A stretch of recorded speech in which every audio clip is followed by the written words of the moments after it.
tired, cause I'm the definition of tragedy turned triumph. It's David and Goliath. Alright guys, Kev here from 98 Gym. What we're going to run through today is some basic programming. In terms of basic programming, I'm going to run over what our program looks like here in the gym and what it looks like for you guys online as well.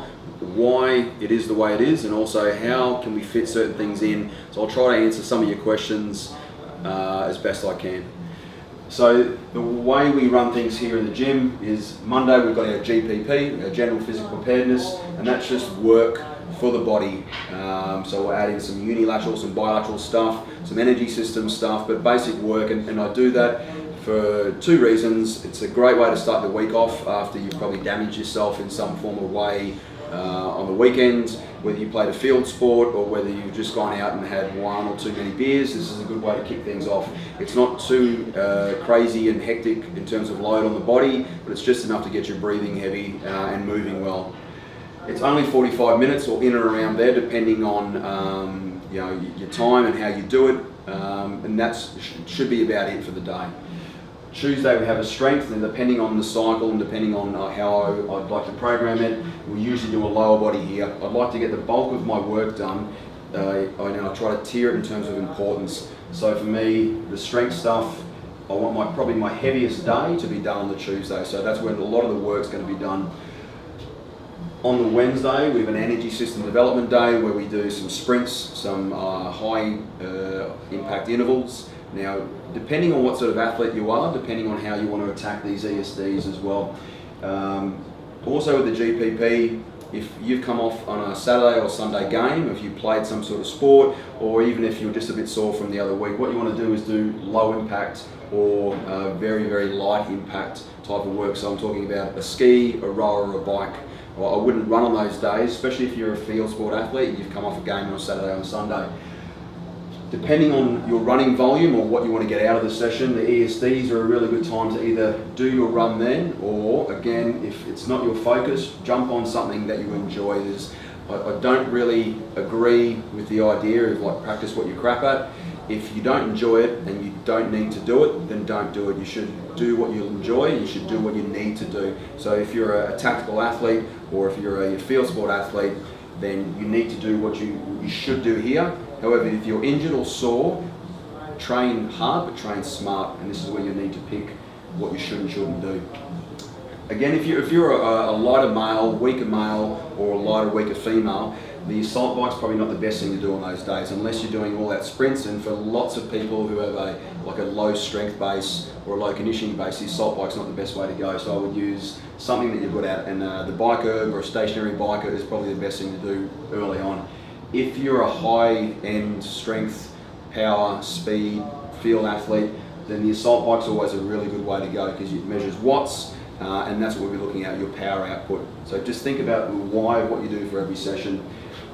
Thursday we do another strength session, and here I want an upper body session, some sort of horizontal pull, push, vertical pull, push, and I'm going to attack things that I see as weaknesses, and I do that via the testing. So it's always important that when we do the testing online and we do it at the gym, that you do it so I can see where everyone's sitting as well. I'll also have a look on the numbers online and see where it's trending, but so far it's been really good. So I would do an upper body there. The strength session on a Friday, I want to do another lower body.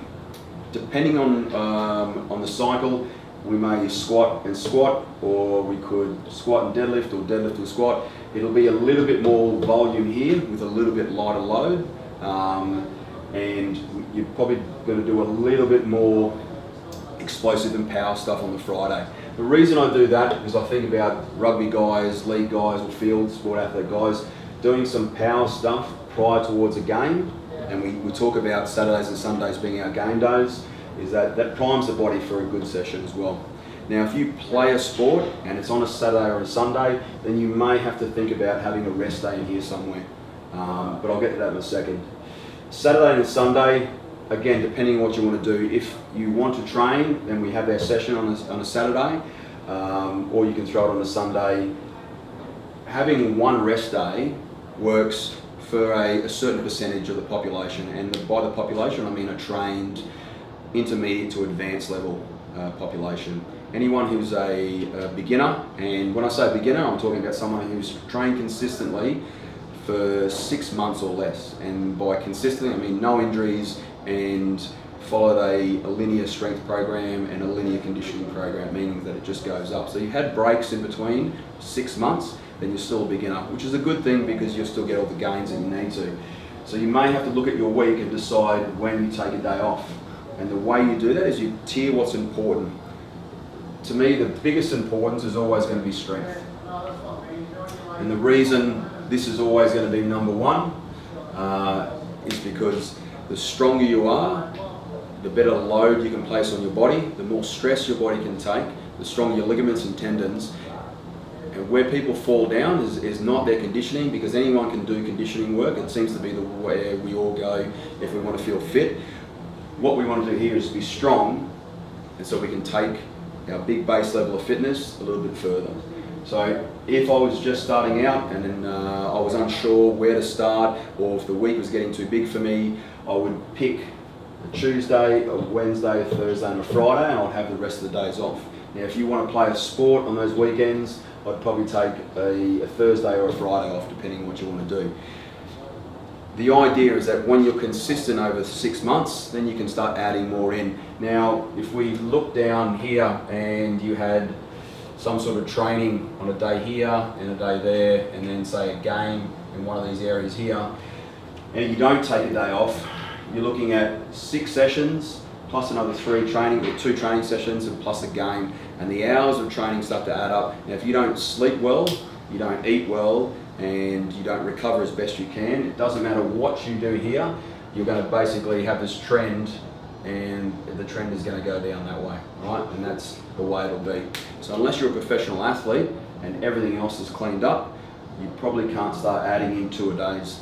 Now, I've done this on myself. We've done it testing wise before, where we've taken bloods and we've tracked ourselves for a 3-week period and trained 9 sessions in a week, and via blood work and via sleep analysis, we can maintain that consistency. And we were sleeping and eating, and that's all we were doing in training. We could maintain it for 2 weeks, and the drop off was clear. Now, mentally you may feel good, but in terms of your physiology, we're starting to take a dip.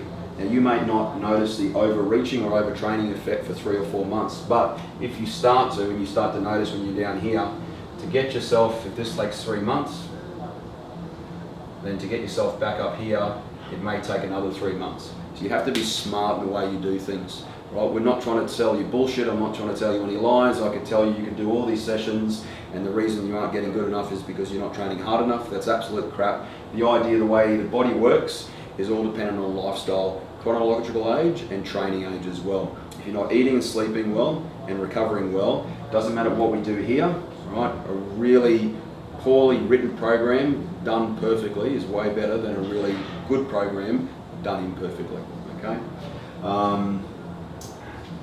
Let's say you've come out of a really good strength base, and it's fairly easy to see that you still need to do a maintenance. Now, a maintenance phase for strength is 2 days. So you could pick a lower body and an upper body, and then you could hit the Monday and the Wednesday is conditioning, and then if you needed to, you could always hit a Saturday conditioning session as well, depending on where you sit.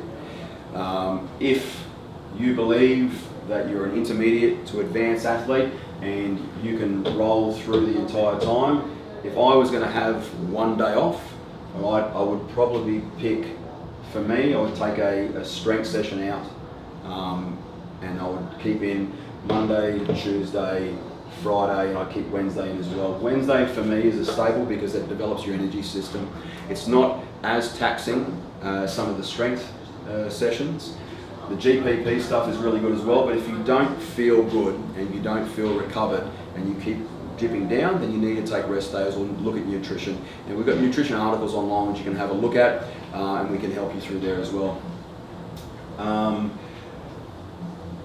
The way we program, the way our program is in waves, right? So I want week 1, week 2, week 3 are all going to be hard weeks. Week 3 is going to be a very hard week, so we're going to make sure that the volume, the intensity is way up there, right? And it's going to feel like shit. And you want to look forward to the 4th week, which is an unload week, where we take the volume down just a little bit. Now it's always going to be a bit weird if you jump onto the program in an unload week. I don't apologise for that. You'll just notice that over the next coming weeks you're going to see it come up again, and that's so your body adapts. What we want, if we follow the same sort of progression, is that we increase the volume, increase it, and then you dip down a little bit, and then I'll give you a week of less work, and then your body starts to come up. Now you started here and now you've peaked a little bit higher, so that's super compensation. It means you're getting stronger, you're getting faster, you're getting fitter, and if we keep rotating that throughout, is that the general trend will always be on the increase, as opposed to just throwing junk at you and throwing random numbers with random sessions with no real reason or rhyme, is that you're only going to see that happen. Now the reason people get fit for the first 3 or 4 months on anything is because they're untrained individuals, so anything you do is going to make you fitter, and then you're going to notice you hit a full stop, and that's the difference between a well-balanced good training program and other things that you'll find out there. I guess we were talking about before with whether or not you had the right equipment. So if you're at home and you haven't got a heavy dead ball, if you haven't got some of the equipment, you need to look at the movement that we're going through and try to adapt it as best you can. There's heaps of stuff you can do. The best thing you can do is have the equipment. Now I understand some places aren't going to do that. So if you don't have a dead ball, get yourself a sandbag. If you can't get a sandbag, get yourself a kettlebell and you can do snatches. If you can't snatch very well, the next best thing is to try and get yourself like a sack of some sort, or even a backpack and fill it with stuff. I've done that before as well. The idea is to stress the body. So when we do like a ground to shoulder or with some of those dead ball stuff, it's knees, hips, shoulders. So the body has to work. Even a tie flip is something that's going to be fairly beneficial as well. With lunge walking and all those sort of accessory stuff, if you've only got one kettlebell, you can lunge with one kettlebell or lunge with it up in the goblet squat position.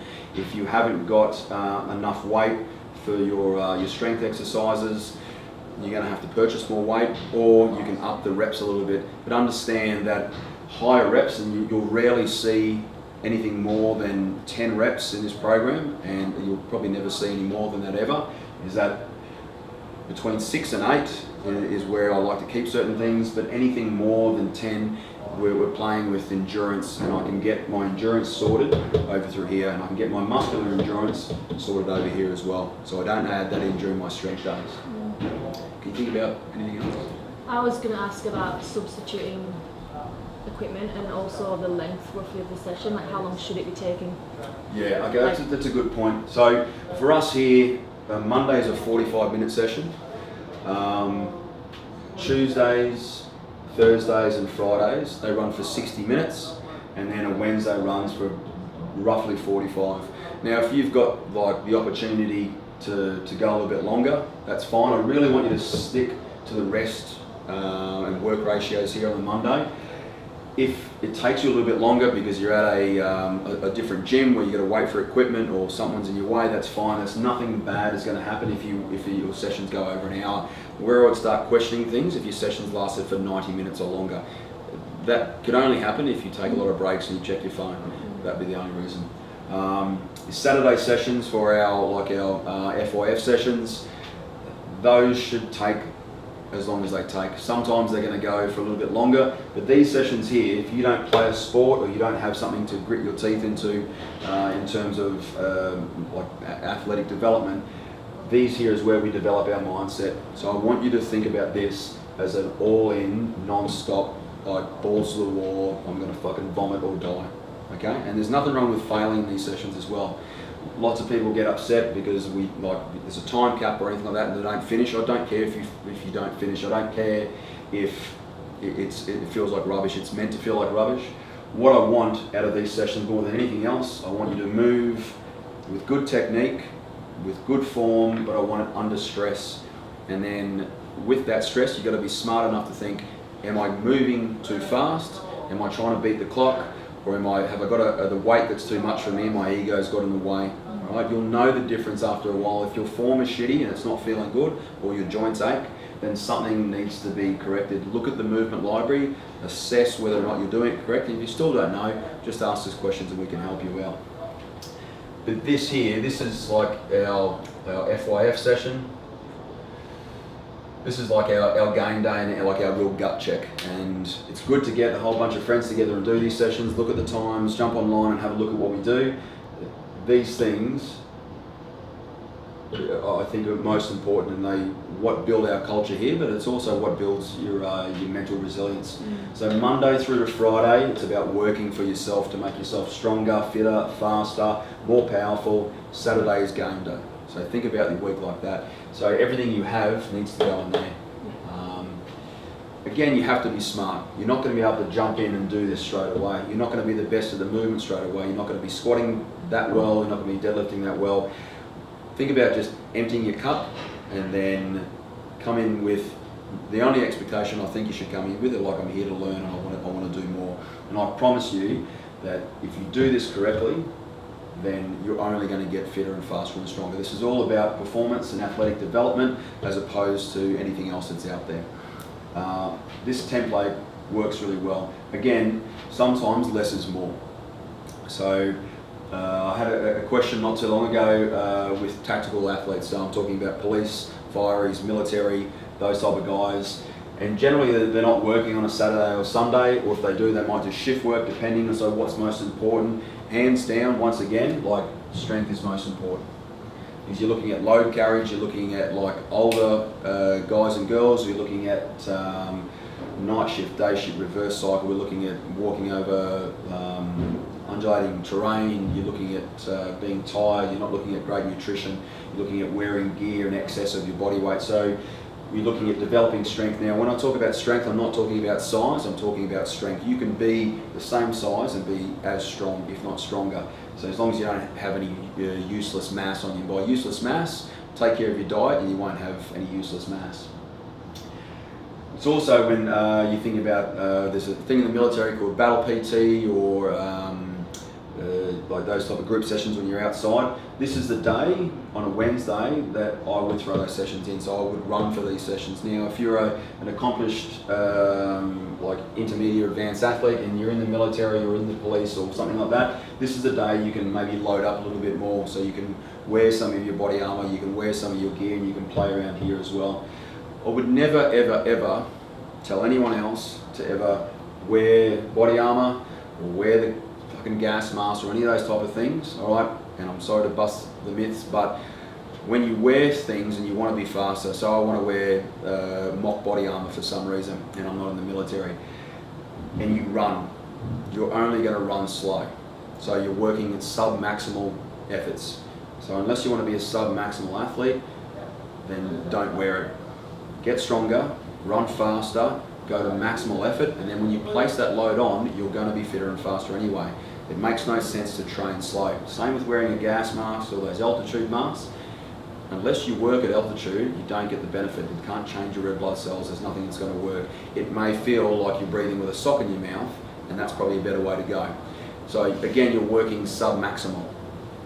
So if you want to work and be a sub-maximal person, then that's how you want to train.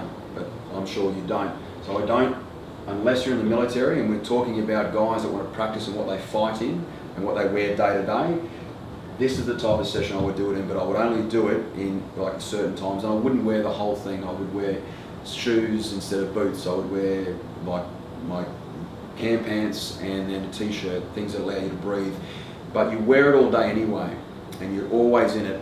So unless you like the feeling of being uncomfortable all the time, you can train the way you do normally train in the gym or out in the field and still get the same benefits. You don't have to train like you fight. And it's the same way. You won't come in here if you're a footballer and squat in your football boots and your jersey and your shorts, because there's no benefit off that at all.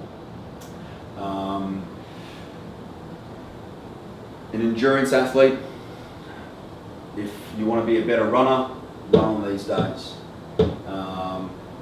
Are you going to benefit from strength training? 100%. You're going to be a faster cyclist, a better runner. You're not going to get big, nothing bad is going to happen to you. You'll strengthen your ligaments and tendons, and that'll be about it. You're very, very unlikely to get a lot of muscle bulk unless that's all you do. But the work you do outside, so if you had to cycle and run a whole lot more, then just pick the things that you're already, that you aren't doing. And that for me would be your strength days. Now, if you have a race coming up and you start to get DOMs and your legs are sore, think about it, the DOMs will only last for a couple of weeks. So yes, your legs will get sore in some things. When we lunge and stretch through the hamstring and we do the flexion extension through those joints, yeah, sometimes they're going to hurt, but pick and choose what you need to do. So if you know that lunging hurts you and you've got a race coming up, then don't do the lunging, substitute it for something else, all right? Depending on how you recover, depending on your age, depending on your training and chronological age, all these things will differ, depending how you slept the night before, depending what you ate the night before. And remember, nothing erases itself and starts fresh on a Monday. You are the cumulative value of what you've done in the past. So just because you've taken the bite of your last pie, smashed your last beer on a Sunday night, and Monday you're healthy, your body hasn't forgotten of all the shit that you've done. So don't be concerned if it takes you 2 or 3 weeks, even a month to start feeling it, all right? If you can imagine that if you've done really bad stuff to your body and not trained in the most appropriate way, it's going to take that time to come back and reset. So you may be lucky and it might not take that huge amount of time, but generally speaking, what you put in is what you get out, and what you've put in you have to sometimes get out as well. And that's just life. I can tell you that you could get 8-minute abs, but you can get it at 6 actually. Think of anything else? I was going to ask if I needed to talk to you or about testing as well. Yeah, okay. Yeah, so testing's a really good point. So we test every 3 or 4 months, and the reason we test is because I need to see exactly where you are.